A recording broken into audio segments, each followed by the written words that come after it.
There are things that I naturally possess, and I'm going to be petty because I need you to understand. There are things that you naturally possess, or that I possess, that my son by association owns, but there are things that he cannot handle. One of them is the privilege of ministering on the altar. You know, there's this thing in WhatsApp. There's this meta facility where you can ask questions. So I decided to know if my son had found reference on the internet. So I typed his name.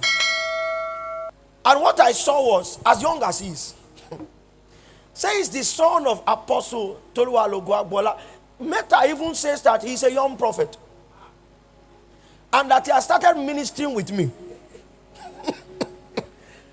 I don't know where they got that information from, that he ministers in the word and the prophetic. I say, hey.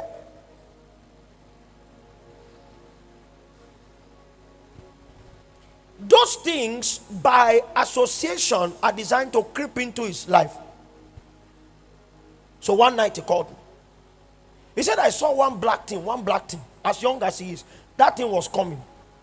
And the mom now whispered, that's the third time he's speaking about that black thing that came. So and I told him, when I was your age, I used to see a black thing. It's as though what used to attack me and that I overcame at age 5 by finding the pathway of prayer was also trying to knock on the door of my son, making me understand that there's something about my ordination that has affected him. So I now told him, what I used to do that time, I was driving him to school. What you do is that you shout Jesus. His name is Nations. So he said to me, he said, if I shout Jesus, what will happen? I said, if you shout Jesus, Jesus will deal with that thing. But when he came back from school, he gave his mom a different version. He said, Daddy said, when I shout Jesus, Jesus will now shout back at me. He will say, Nations. And he will carry that thing and throw it away. So when I travel now, I'm no longer bothered about nightmares for him. At his level, there is a power invested in the name of Jesus.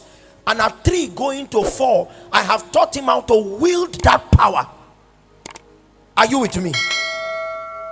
So, if you ask him, he will tell you that Jesus has the capacity to carry a demon and throw the demon away. But the first thing Jesus does is to signal him, Nations, I'm here. That's access at a level. There are things I also possess in the spirit that he will gain progressively, but it will be because he decided to journey with me. So every time I have the privilege to drive him, as young as he is, I'm teaching him.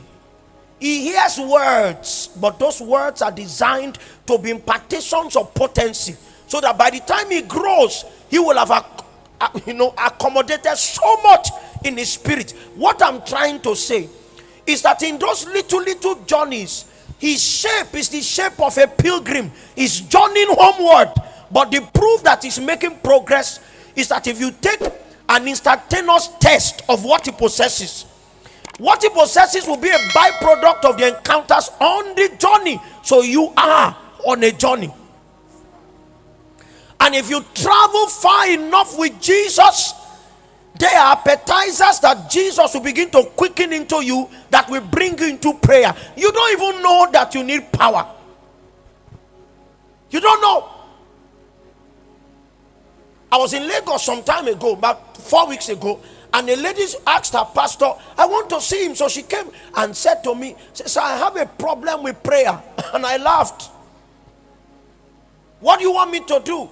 Say, pray for me so I'm going to pray for you so that you can pray. So I asked her, are you owing house rent? She said no. Are you owing money?